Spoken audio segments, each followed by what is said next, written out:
ہمارے channel Urdu moral story میں خوش آمدید۔ ہمارے چینل سے روزانہ آپ کو سچی اسلامی کہانیاں سنائی جاتی ہیں۔ ان کہانیوں میں کوئی نہ کوئی ایسا سبق چھپا ہوتا ہے جو آپ کی زندگی سنوار سکتا ہے۔ آج کا واقعہ بھی ایسا ہی ہے۔ چلیے سنتے ہیں آج کی کہانی۔ لاء کرنے کے بعد میں عباسی صاحب کا اسسٹنٹ ہو گیا تھا۔ آپ بڑے نامور قابل ترین وکیل تھے۔ وکالت کے ساتھ ساتھ ان کی سیاسی شناخت بھی تھی۔ جب بھی آزاد کشمیر کے الیکشن ہوتے ان کی جیت لازمی تھی۔ وہ ہمیشہ مجھے اپنے ساتھ لے جاتے، میں تقاریر وغیرہ کرتا اور ان کی معاونت ہو جاتی۔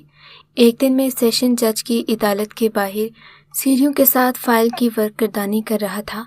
عباسی صاحب اندر سیشن کورٹ میں موجود تھے۔ ناگہاں میری نظر ایک 22-23 سال کی خوبرو حسینہ لیڈی پولیس کسٹڈی میں تیز تیز قدم اٹھاتی دکھائی دی۔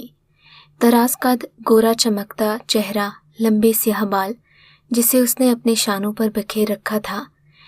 وہ محجبین جیکٹ میں ملبوس تھی، ان سے میچ کرتے جاگرز اور آنکھوں پر خوبصورتی سے براؤن چشمے پہن رکھے تھے۔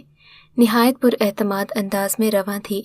عدالت میں موجود وکلاء، موکلین، ساحلین سب اپنا کام چھوڑ کر اس کی طرف دھیان دے رہے تھے۔ عرائض نویسی اپنی شکستہ اور ٹوٹی پھوٹی میز کرسیوں پر کھڑے ہو کر ایک دوسرے سے سبق حاصل کرنے حسینہ کی طرف نظریں گاڑے تھے۔ وہ قریب آ کر رکی۔ اس نے کسی دوسرے وکیل کا پوچھا جسے میں جانتا تھا۔ میں نے بتایا کہ وہ ہائی کورٹ گئے ہیں، شاید ان کی واپسی سٹی کورٹ نہ ہو۔ دراصل اس حسینہ سے شراب کی بوتلیں پکڑی گئی تھیں۔ وہ عدالت میں اپنی ضمانت کروانے آئی تھی۔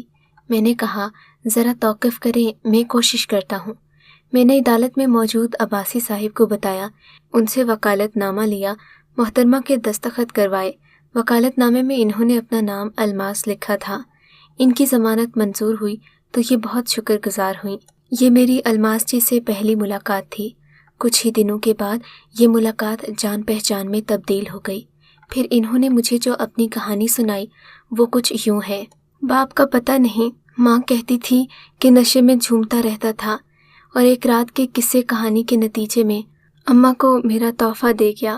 اس نے پلٹ کر بھی نہ دیکھا تھا کہ ایک عورت کی کوکھ میں کیا چھوڑ آیا ہوں۔ میں اب طبلوں کی تھاپ اور گھنگروں کی جھنکار میں اپنے ارمانوں کا خون کرتی ہوں۔ میں ایک طوائف ہوں جس کا اس دنیا میں کوئی اپنا نہیں۔ میں کچھ دیر بیٹھا رہا، اس سوچ اور پیمان کے ساتھ لوٹ آیا کہ کبھی کبھی حاضری دوں گا۔ سیڑھیاں اترتے وقت سوچ رہا تھا کہ الماس کچھ بھی صحیح، اس کے بھی ارمان تھے، لیکن تنہائیوں کے خول میں قید تھی، اکیلی تھی۔ کسی نے صحیح کہا ہے، گناہ سے نفرت کرو، گنہگار سے نہیں، اور اس دنیا میں ایسے مواقع پر کسی کی زندگی کو استوار کرنے، راہ راست پر لانے کی تگ و دو کرنی چاہیے۔ میں کبھی گھنٹہ 2 گھنٹے الماس کے پاس رہ جاتا۔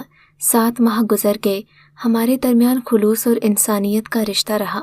کوئی غیر اخلاقی بات تو کیا، سوچ تک نہ تھی۔ ہمارے اٹھنے بیٹھنے میں فاصلے قائم رہے۔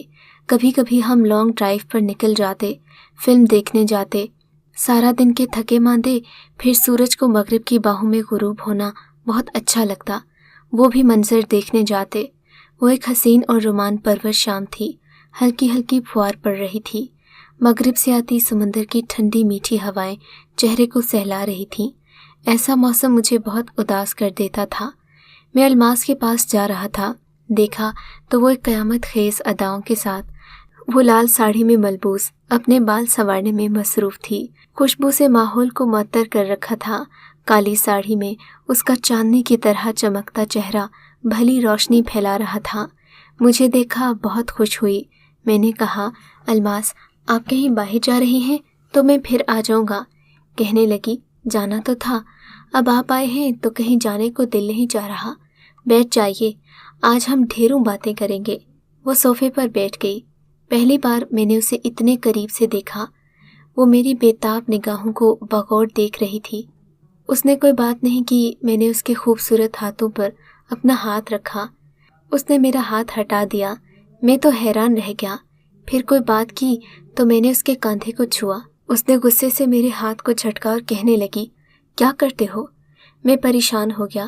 میں نے ایسا کیا کیا تھا کہ اس کا رنگ ہی بدل گیا؟ وہ غصے سے مجھے تکے جا رہی تھی۔ میں بغیر کسی جرم و خطا شرم سے زمین میں گڑھا جا رہا تھا۔ میں نے غصے سے اسے مخاطب کیا، الماس کیا ہوا؟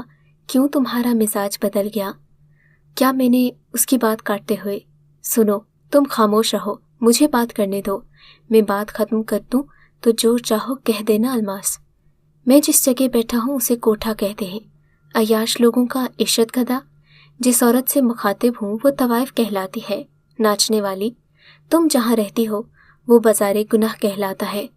اس کوٹھے پر تو لوگ عیاشی کے لیے آتے ہیں، اپنے بیوی بچوں کو دھوکہ دے کر تمہارے قدموں سے لپٹ جاتے ہیں، تمہیں اپنی غلیظ باہوں میں سمیٹ لیتے ہیں، وہ پیسہ پھینکتے ہیں اور تمہارے گھنگرو بندھے پیر تھرکنے لگتے ہیں، شراب کے نشے میں مدہوش تمہیں نوچنے آتے ہیں۔ وہاں تو تم غصہ نہیں کرتی، تمہیں غیرت نہیں آتی۔ اگر میں نے پیار سے، محبت سے، نیک نیتی سے تمہارے بازوں کو چھوا ہے تو تم ماہی پیاب کی طرح تڑپ اٹھی، مجھے دور ہٹانے لگی جیسے میں کوئی پاپ کرنے جا رہا ہوں۔ تم نے میری نیت پر شک کیا، میری عزت نفس کو مجروح کیا۔ وہ بڑے غور سے میری باتیں سن رہی تھی، بڑے انہماک سے متوجہ تھی۔ میرے قریب آئی، میرے ہاتھ کو اپنے ہاتھوں میں تھاما اور بولی، غصے میں بڑے پیارے لگتے ہو، آج پتہ چلا تمہیں بولنا بھی آتا ہے۔ ایک میں پاگل تھی، گھنٹوں زمانے بھر کی باتیں کرتی اور تم سر جھکائے اپنی انگلیوں سے کھیل رہے ہوتے۔ حسین صاحب، آپ نے صحیح کہا، میں ایک بکاؤ اور دوسروں کے ہاتھوں میں ایک کھلونا ہوں۔ میں اس بدبودار بازار کی پیداوار ہوں۔ عیاش بدکردار لوگ میرے کوٹھے پر میری رفاقت میں شباب و شراب کی محفلیں سجاتے ہیں، حرام کی کمائی سے اپنا غم غلط کرتے ہیں۔ لیکن تم ان سب سے مختلف تھے، تم میرے پاس صرف اس لیے آتے تھے کہ ہمارے درمیان خلوص محبت، چاہت، اپنائیت اور نیک نیتی کا رشتہ تھا، بغیر کسی لالچ طمع کے۔ میں سوچتی تھی میں کتنی خوش نصیب ہوں، کوئی تو اپنا ہے میرا، بے لوث، میری فکر کرنے والا، جو اپنے لیے نہیں میرے لیے آتا ہے۔ لیکن تم اگر دنیا والوں کی طرح میرے ساتھ سلوک کرنا چاہتے ہو اور تمہاری نظروں میں کھوٹ اور ہوس ترائی ہے تو میں دکھ کا اظہار نہ کروں، احتجاج نہ کروں، اپنی بد نصیبی کا ماتم نہ کروں تو بتاؤ کیا کروں؟ کیا میں غلط ہوں؟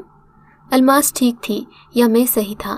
میرا ذہن کام نہیں کر رہا تھا، مجھے اس کے شک کرنے پر بہت غصہ آ رہا تھا۔ میں نے پھر وہ راستے گزرگاہیں چھوڑ دیں، پلٹ کر اس دنیا میں نہیں گیا۔ 3 سال گزر گئے۔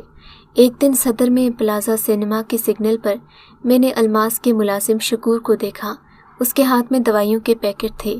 میں نے اسے آواز دی، وہ پہچان گیا، دوڑتا ہوا میرے پاس آیا۔ میں نے اسے اپنی گاڑی میں بٹھایا، وہ بڑا حیران پریشان تھا۔ میں نے الماس کا حال پوچھا اور اس کے ہاتھوں میں دوائیاں دیکھی تو کہنے لگا، صاحب آپ کو الماس کے پاس ہی لے چلتا ہوں، آپ ان کے حالات خود ہی جان جائیں گے۔ اور پھر میری گاڑی ایک چھوٹے سے مکان کے آگے رک گئی۔ مکان کے باہر تالا لگا ہوا تھا جو شکور نے کھولا اور مجھے اندر لے گیا۔ 2 کمروں کا مکان تھا، چھوٹا سا صحن تھا۔ مکان میں صدا کی ویرانی اور خاموشی چھائی ہوئی تھی، بہت اداس ماحول تھا۔ وہ مجھے ایک کمرے میں لے گیا۔ میں نے قریب گیا تو دیکھا صوفے پر الماس تھی، اس کا چہرہ زرد تھا، آنکھیں اندر کو دھسی ہوئی تھیں، وہ ہڈیوں کا ڈھانچہ لگ رہی تھی، حیرت سے مجھے دیکھی جا رہی تھی، پہچان گئی تھی مجھے۔ میں نے سہارا دے کر بٹھایا، پھر یکدم وہ روتے ہوئے میرے سینے سے لگ گئی اور زاروں قطار رونے لگی۔ میں نے اسے رونے دیا اور پھر اس کے نحیف ہاتھوں کو اپنے ہاتھوں میں لیا۔ الماس، یہ میں کیا دیکھ رہا ہوں؟ کہاں فضاؤں میں اڑتی پھرتی مینا، آج کس حال میں اور کیسے؟ الماس نے اشارے سے شکور کو چائے بنانے کا کہا اور مجھ سے گویا ہوئی، حسین صاحب آپ آتے تھے تو میں بہت خوش ہوتی تھی، وہ میری زندگی کے حسین ترین ایام تھے۔ پھر تم نے بلا وجہ آنا چھوڑ دیا، تم تو نہ آئے۔ ایک دن سندھ سے تعلق رکھنے والا ایک خوبصورت وڈیرا آ گیا، وہ مجھ سے شادی کرنا چاہتا تھا۔ میں بھی دوسروں کے ہاتھوں کھلونا بنتے بنتے تھک چکی تھی۔ میری دلی خواہش تھی میرا خاوند اور بچے ہوں، ان کی بہترین تربیت کروں، انہیں پڑھاؤں لکھاؤں۔ پھر 2-4 دوستوں کی موجودگی میں نکاح پڑھوایا گیا۔